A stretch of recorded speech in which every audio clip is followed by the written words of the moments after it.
नमस्कार, बहुत स्वागत है आपका। मैं हूं आपके साथ ऋतु ज्ञानवानी। सबसे पहले बात ग्वालियर की। चेकिंग के दौरान एक कार चालक ने ट्रैफिक पुलिस के जवानों को चलने की कोशिश की है। ट्रैफिक पुलिस के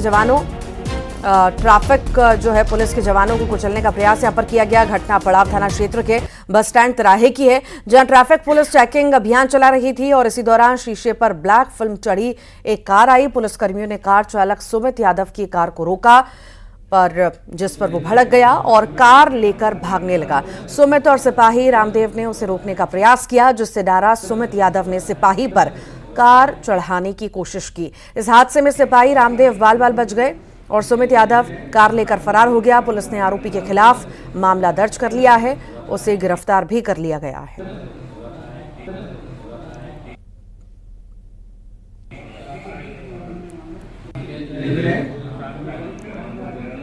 तो ये पूरे घटनाक्रम की तस्वीर आप देख रहे हैं। दरअसल ये कार पर ब्लैक फिल्म लगी हुई थी और लगातार प्रशासन के द्वारा कहा जाता है कि ब्लैक फिल्म जो है ना लगाएं, ये बैन है, पर फिर भी कई सारे लोग हैं जो ये ब्लैक फिल्म लगाते हैं और इसी पर कार्रवाई के बीच जो है कार चालक भड़क उठा। जो चेकिंग होती है रोजाना दिन प्रतिदिन की, उस दिन वाहन चेकिंग की जा रही थी। वाहन चेकिंग के दौरान एक आरक्षक द्वारा एक गाड़ी को रोका गया। गाड़ी नहीं रुकी और जब वो सामने आके रोकने लगा तो वो लापरवाही पूर्वक गाड़ी चलाने लगा। उसको फिर आगे जाकर चेकिंग करवाई गई, नाकाबंदी करवाई गई और नाकाबंदी के दौरान उस चालक को रोका गया। उसके विरुद्ध फिर शासकीय कार में बाधा डालने और मोटर व्हीकल एक्ट की धाराओं में कायमी की गई है। भोपाल का जिक्र करेंगे। फर्जीवाड़े का मास्टरमाइंड गिरफ्तार हुआ है। निशातपुरा थाना पुलिस ने गिरफ्तार किया है। बता दें, अमेजॉन कंपनी से 42 मोबाइल की ठगी की थी। फर्जी एड्रेस पर डिलीवरी करवाता था। अमेजॉन कंपनी के डिलीवरी बॉय से सांठगांठ थी। पुलिस को मास्टरमाइंड के साथी की तलाश है। 42 मोबाइल में से 4 मोबाइल बरामद किए गए हैं। तो ये मास्टरमाइंड का खुलासा हुआ है। फर्जीवाड़ा इसके द्वारा किया जाता था। फर्जीवाड़े का ये मास्टरमाइंड है जिसकी गिरफ्तारी हुई है। निशातपुरा थाने पुलिस ने गिरफ्तार किया। अमेजॉन कंपनी से 42 मोबाइल की ठगी इसके द्वारा की गई थी। बता दें, फर्जी एड्रेस पर डिलीवरी करवाता था। अमेजॉन कंपनी के डिलीवरी बॉय से सांठगांठ इसकी थी। पुलिस को मास्टरमाइंड के साथी की तलाश भी है। 42 मोबाइल में से 4 मोबाइल अब बरामद कर लिए गए हैं। ठगी का ये मास्टरमाइंड है जिसकी गिरफ्तारी हुई है। अब पूछताछ भी इससे कड़ाई से होगी और साथ ही साथ कौन कौन इसके साथ शामिल है, कितने लंबे वक्त से इस तरह की ठगी कर रहा था अमेजॉन के साथ। अब इस मामले में पूछताछ जांच पड़ताल चल रही है।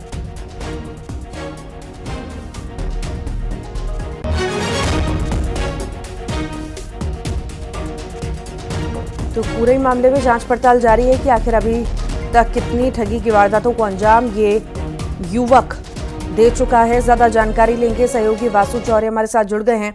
वासु, ठगी का मास्टरमाइंड गिरफ्तार हुआ है, क्या कुछ शुरुआती जांच पूछताछ में सामने आया? अब बिल्कुल देखिए, जिस तरीके से लगातार टेक्नोलॉजी बढ़ रही है, जो ठग है वो भी बहुत ही टेक्नोलॉजी फ्रेंडली होते जा रहे हैं और टेक्नोलॉजी के सहारे, खासतौर पर ऑनलाइन मेथड्स के सहारे ठगी की घटनाओं को अंजाम दे रहे हैं। नया मामला जो निशातपुरा से सामने आया है, अमेजॉन कंपनी के जरिए फ्रॉड किया। वहां पर कई मोबाइलों की खरीद फरोख्त की और उसमें जो है लोगों को किसी भी तरह से प्रलोभन देना और प्रलोभन देकर फिर उनसे मोटी रकम ऐंठने का ये पूरा मामला सामने आया और एक गिरोह बनाकर इस तरीके की घटनाओं को अंजाम देने का जो काम है वो किया जा रहा था। पुलिस ने इस पूरे मामले में तफ्तीश की और लिंक से लिंक जोड़ते हुए एक मास्टरमाइंड जो है इस पूरे केस में उसे गिरफ्तार कर लिया गया है। अब उससे पूछताछ चल रही है। इनके साथ कितने लोग जुड़े हुए थे, रैकेट कहां तक फैला हुआ था, इन तमाम बातों की जानकारी जल्द सामने आएगी। बहुत बहुत शुक्रिया वासु। खबर सतना से है, जहां छोटे छोटे बच्चे सड़क की मांग को लेकर नगर निगम पहुंचकर प्रदर्शन करने लगे। मामला सतना शहर के जवाहर नगर पतेरी मार्ग का है, जो पिछले 6 महीने से बंद है। वार्ड नंबर 27, 28, 29 को जोड़ने वाले मार्ग में सीवर लाइन और अमृत योजना का कार्य चल रहा है, जिसके चलते मुख्य मार्ग को खोद दिया गया। हालात ये हैं कि बच्चे स्कूल तक नहीं पहुंच पाते। ऐसे में स्कूल बच्चे नगर निगम पहुंचे, प्रदर्शन कर नारेबाजी करने लगे।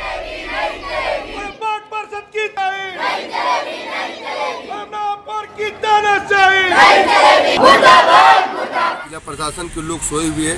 विगत 6 माह से वो रोड बंद थी और 6 माह से वहाँ पे कम से कम 5 से 6 स्कूलें और एक विश्वविद्यालय और अस्पताल है जहाँ पे जाने का रास्ता बंद था। और आज 15 अगस्त आने वाला है। बच्चे 6 महीने से स्कूल नहीं जा पा रहे थे और 15 अगस्त में वो कैसे झंडा फहराने जाते। ये शर्म की बात है नगर निगम और भारतीय जनता पार्टी के प्रशासन की कि जो बच्चों के हाथ में कलम और किताबें होनी चाहिए, उन बच्चों के हाथ में अपने हक की मांगों के लिए तख्तियां लेकर वो खड़े थे। अंकल आप रोड कब देंगी? उसमें मुख्यमंत्री अधोसंरचना चतुर्थ चरण के अंतर्गत बिटवीन रोड प्रस्तावित है। पुलिया के आगे से लेके कृष्णपुरा चौराहे तक उसमें WBM लेयर तक काम हो चुका है। पुलिया के पहले चूँकि पाइपलाइन का काम रह गया था, इस वजह से पाइपलाइन का काम अभी पूरा हो चुका है। जैसे ही बारिश अगर आज नहीं होती है, बारिश हमको कम मिलती है, थोड़ी सी लैंड अगर सूखी होती है, उसी दिन उसका काम चालू हो जाएगा।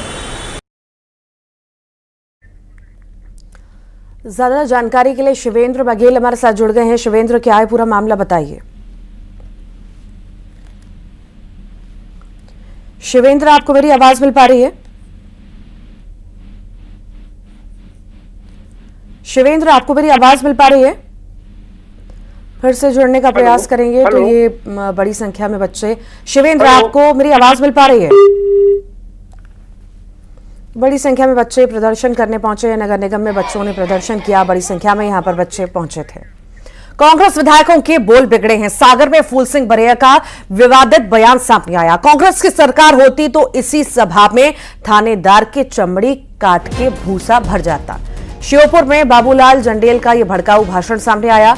आंदोलन करो, दुकानें जलाओ, तोड़फोड़ करो, लोकतंत्र किस लिए है? तो बड़ा बयान दिया गया है, भड़काऊ बयान इसे कहा जा सकता है। बोल कांग्रेस विधायक के बिगड़े हैं और कहीं ना कहीं लोगों को भड़काने के लिए यह बयान दिया गया है। उनका कहना है कि आंदोलन करो, दुकानें जलाओ, तोड़फोड़ करो, लोकतंत्र आखिर है किसके लिए? तो ये उनके द्वारा बयान दिया गया है।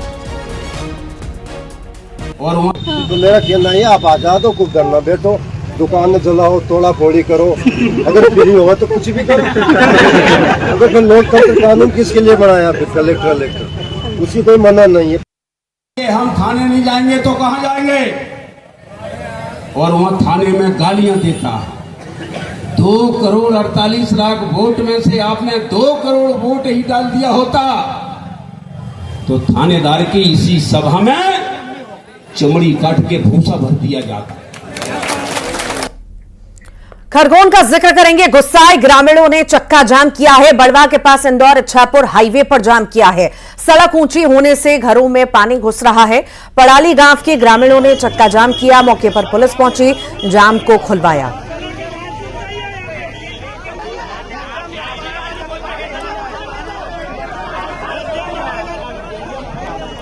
खरगोन की तस्वीरें आप देख रहे हैं। ग्रामीण गुस्साए हुए हैं, चक्का जाम करते हुए नजर आए। बड़ी संख्या में यहां पर इकट्ठा हो गए। दरअसल सड़कें ऊंची हैं और घरों में लगातार पानी घुस रहा है। बारिश लगातार हो रही है और कहीं ना कहीं इस वजह से दिक्कतें बहुत ज्यादा ग्रामीणों को हो रही हैं। उनके घर में पानी घुस रहा है। अब इसी को लेकर के इन सभी के द्वारा ये हंगामा किया गया है। छतरपुर का जिक्र करेंगे। कुएं में गिरी मां बेटी की मौत हो गई है। खेलते समय कुएं में गिरी थी मासूम बच्ची। बता दे, बेटी को बचाने के लिए मां ने कुएं में छलांग लगाई थी। दोनों की पानी में डूबने से मौत हो गई। SDRF की टीम ने शवों को बाहर निकाल लिया है। पुलिस और FSL की टीम मौके पर पहुंची है। बमीठा थाना क्षेत्र के झमटोली गांव की यह घटना बताई जा रही है।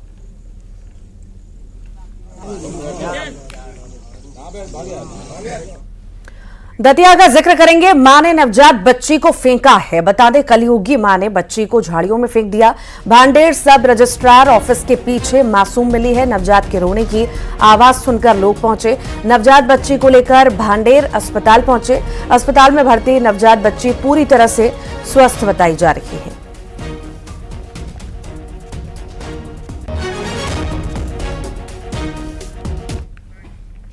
छतरपुर में जमीन के विवाद में दो पक्षों में संघर्ष हुआ। दोनों पक्षों में जमकर लाठी डंडे चले।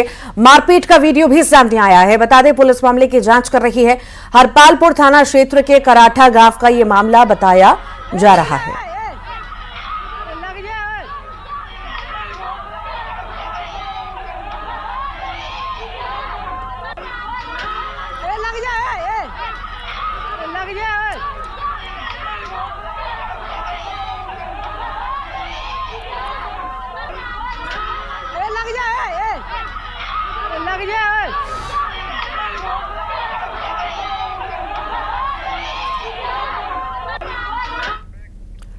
मध्य प्रदेश में वक्फ बोर्ड की कमाई का 50% हिस्सा मुस्लिम परिवार के गरीब जरूरतमंद बच्चों की शिक्षा पर खर्च होगा। इतना ही नहीं, जरूरतमंद परिवारों को दान भी दिया जाएगा। एमपी वक्फ बोर्ड के अध्यक्ष सनवर पटेल की माने तो प्रदेश में करीब 15,000 वक्फ संपत्तियां हैं और अभी तक कमेटियां आय का 7% ही चंदा बोर्ड को देती थी।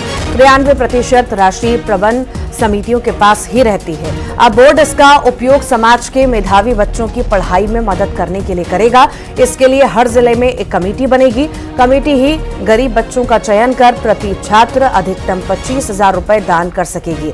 इसमें 20% राशि मुस्लिम बच्चों के कॉलेज पढ़ाई के साथ प्रतियोगी परीक्षाओं में मदद पर भी दी जाएगी। प्रतिशत पैसा है, उसमें से आपके जो जरूरी खर्च है उसको काटकर जो पैसा बचता है उसका 50% आपको मेधावी बेटे बेटियों पर खर्च करना है। तो ऐसी वहां की वक्फ जो इस प्रकार की संपन्नता की स्थिति में आती है, उनके अध्यक्ष उस समिति के सदस्य होंगे। वहां की जिला कमेटी का जो अध्यक्ष है वो उस समिति के सदस्य होंगे। ऐसे हर जिले में 5 से 10 लोगों की एक समिति रहेगी और वो समिति बाकायदा पूरी पारदर्शिता के साथ समाचार पत्रों में, जो वहां के लोकल समाचार पत्र है, उसमें विज्ञप्ति इश्तिहार जारी करेगी। और ऐसे मेधावी बेटे बेटियां, क्योंकि पैसा कम है लेकिन हमको एक पवित्र भाव के साथ शुरुआत करनी है कि ये जो पैसा आ रहा है ये पैसा अन्य जगह खर्च ना होकर सही जगह पर खर्च हो। तो पवित्र भाव के साथ जब नेक नियत के साथ हम काम करते तो कहीं से शुरुआत तो करना पड़ती है। तो उस शुरुआत को करने के लिए हमने कहा है कि एक बार इस बोर्ड ने तय किया है कि 65% से ऊपर अंक लाने वाले बेटे बेटियां, जो 10वीं में 65% से ऊपर अंक लाते हैं और किसी कारण से अपनी पढ़ाई जारी नहीं रख पाते, उन बेटों बेटियों के आवेदन बुलवाकर इश्तिहार के माध्यम से और उनको मेरिट के आधार पर चुनकर, और वो समिति वहां जाकर भौतिक सत्यापन करेगी, लिख कर देगी कि हाँ मैंने भौतिक सत्यापन किया है और ये जो परिवार है ये परिवार आर्थिक स्थिति से बहुत कमजोर है, ये पढ़ाई छोड़ने की स्थिति में है। तो उनकी हम लोग एक निर्धारित राशि के रूप में मदद उनकी एजुकेशन संस्था को करेंगे। ग्वालियर में बड़ा डेंगू का असर। बता दें आपको, डेंगू के 2 नए मरीज मिले हैं। जीआरएमसी की रिपोर्ट में 2 मरीजों में डेंगू की पुष्टि हुई है। 47 संदिग्ध के सैंपल में 2 मरीज पॉजिटिव आए हैं। 5 साल के बच्चे और 18 साल के युवक को डेंगू निकला। ग्वालियर जिले में डेंगू मरीजों की संख्या अब 148 पर पहुंच चुकी है।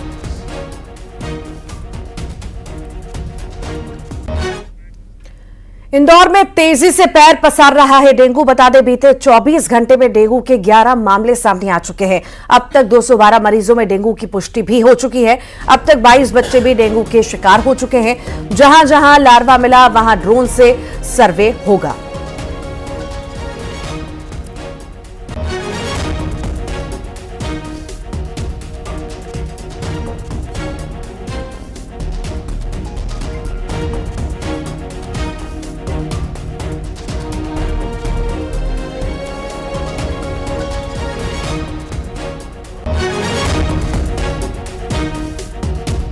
तो लगातार डेंगू के मरीज सामने आ रहे हैं और इसी को लेकर कहीं ना कहीं स्वास्थ्य विभाग में चिंता भी बढ़ चुकी है कि आखिर इतना ज्यादा डेंगू क्यों पैर पसार रहा है, और इसके लिए अब पहल भी की जा रही है।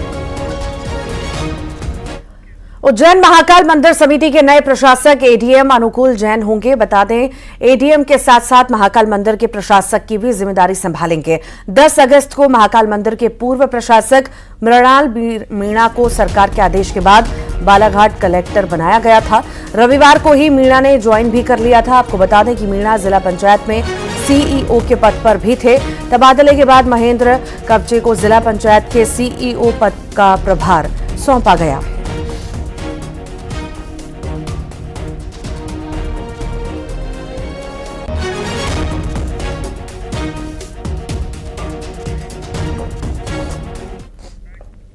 और इसी के साथ ही यहां रुक रहे हैं एक छोटे से